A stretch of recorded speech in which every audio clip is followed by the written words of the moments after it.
सुप्रभात बच्चों। आज हम शुरू करेंगे अपना जो चैप्टर है वाक, और इसकी कवयित्री है लल दत्त द्वारा यह चैप्टर लिखा गया है।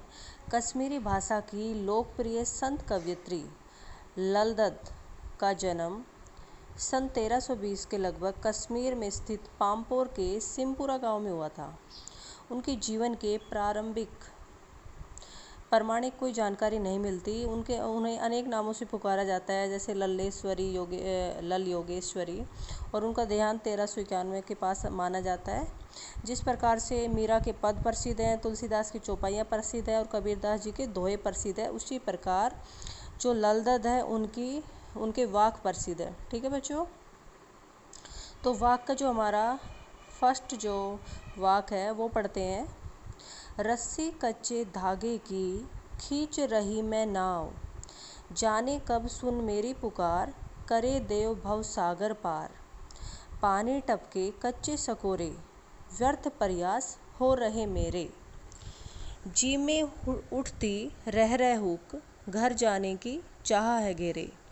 यहाँ पर जो रस्सी कच्चे धागे की है कमज़ोर और नासवान के सहारे, यानी जो रस्सी होती है जिस प्रकार से कमज़ोर होती है, उसी प्रकार जो हमारा शरीर है वो भी क्या है, कमज़ोर है, यानी नासवान है, कभी भी नष्ट हो सकता है। और नाव यहाँ पर क्या है, जीवन रूपी नौका। आपने देखा भवसागर लिखा हुआ है, भवसागर का अर्थ है यहाँ पर दुनिया रूपी संसार सागर। कच्चे सकोरे का अर्थ है यहाँ स्वाभाविक रूप से कमज़ोर। व्यर्थ मीन्स बेकार और प्रयास मीन्स प्रयत्न।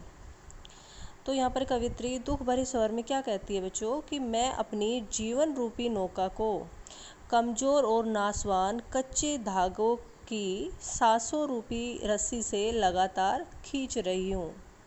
क्योंकि जिस प्रकार रस्सी कमज़ोर होती है, उसी प्रकार जो हमारा शरीर है वो भी नासवान है, क्षणभंगुर है। मैं इसे उस पार लगाना चाहती हूँ, पर पता नहीं भगवान मेरी पुकार कब सुनेंगे और मुझे इस दुनिया रूपी सागर से कब पार उतारेंगे। पानी टपके कच्चे सकोरे, क्योंकि स्वाभाविक रूप से कमज़ोर जो कच्चे बर्तन है, उसी प्रकार जो हमारा शरीर है वो भी कमज़ोर है। उससे जिस प्रकार कच्चे मिट्टी के बर्तन से पानी टपक रहा है, उसी प्रकार हमारा जो जीवन है वो भी दिन प्रतिदिन घटता जा रहा है, आयु व्यतीत होती जा रही है। पर मेरे द्वारा परमात्मा को प्राप्त करने के लिए किए गए सभी प्रयत्न असफल होते जा रहे हैं।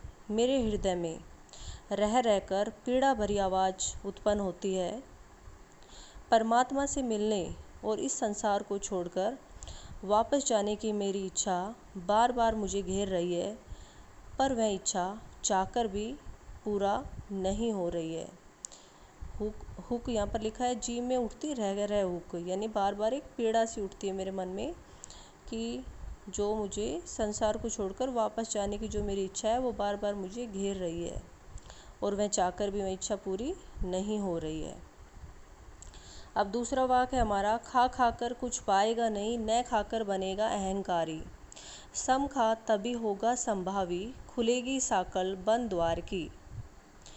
तो यहाँ पर क्या कह रहे हैं बच्चे, कवित्री कह रही है यहाँ पर कि हे मानव, यह संसार तो मायात्मक है, क्योंकि तू इसके भ्रम में रहकर परमात्मा की प्राप्ति नहीं कर सकता।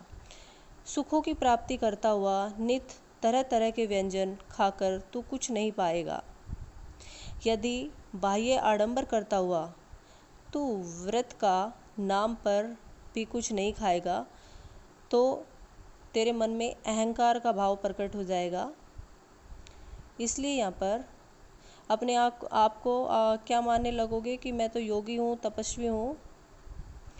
और यदि तुम परमात्मा को वास्तव में पाना चाहते हो, तो अपने अंतःकरण यानी अपनी जो बाह्य इंद्रिय है उनको वश में करो, अपने तन मन को नियंत्रण में रखो, तभी तेरा मन मुक्त होगा और तेरे मन रूपी बंद द्वार की जो साकल है वह खुलेगी। क्योंकि इन बाह्य आडंबरों से तुझे कुछ भी प्राप्त नहीं होगा।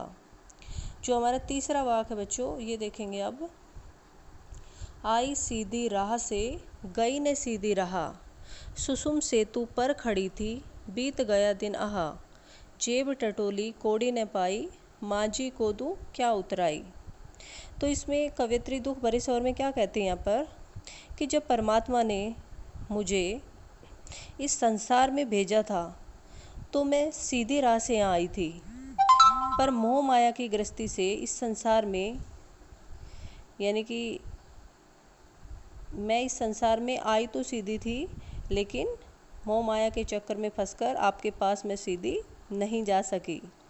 मैं सुषुम्ना नाड़ी रूपी पुल पर खड़ी रही और मेरा जीवन रूपी दिन बीत गया, यानी अर्थात हठ योग ने मुझे रास्ता तो दिखाया था, पर मैं ही अज्ञानवश उस मार्ग पर पूरी तरह नहीं चल पाई। सुषुम सेतु यहाँ पर क्या है? सुषुम सेतु मैंने क्या बताया था बच्चों कि नासिका के मध्य का जो भाग में स्थित है, ठीक है, उसे यहाँ पर सुषुम सेतु बोला गया है।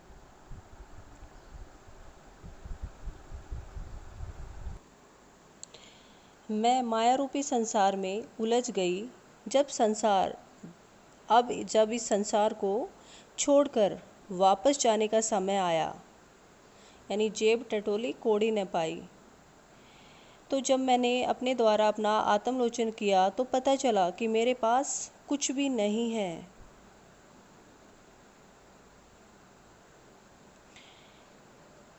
क्योंकि जीवन भर भक्ति नहीं की, इसलिए मुझे उसका फल नहीं दिया। मुझे नहीं पता कि अब मैं उतराई के रूप में नाविक रूपी मांझी कौन है यहाँ पर? ईश्वर को क्या दूंगी। भाव है कि मैंने अपना जीवन व्यर्थ ही गवा दिया और मेरे पास सदकर्म रूपी मेहनताना भी नहीं है। ठीक है बच्चों, तो यह थर्ड था हमारा वाक। अब फोर्थ वाक का नंबर है, थल थल में बसता है शिव ही, भेद न कर क्या हिंदू मुसलमान, ज्ञानी है तो शिवम को जान, वही है साहिब से पहचान। तो यहाँ पर कवियत्री क्या कहती है कि शिव तो इस संसार में सर्वत्र विद्वान है, मतलब कण कण में बसा हुआ है, यानी भगवान प्रत्येक वस्तु के कण कण में सिमटा हुआ है। आप चाहे हिंदू हो या मुसलमान हो, उस परमात्मा को जानने पहचानने में कोई अंतर न करो। यदि आप ज्ञानवान हो, ज्ञानी है तो शिवम को जान, यदि आप ज्ञानवान हो तो अपने आप को पहचानो। अपने आप को पहचानना ही परमात्मा को पहचानना है, क्योंकि परमात्मा ही तो आपके जीवन का आधार है, वही आपके भीतर है और आपके जीवन की गति का आधार है। ईश्वर सर्वव्यापक है, इसलिए धर्म के आधार पर इसमें भेदभाव नहीं किया जाना चाहिए। आत्मज्ञान ही सर्वोपरि है। ठीक है बच्चों, अब वाक चैप्टर अपना कंप्लीट हो गया है। धन्यवाद।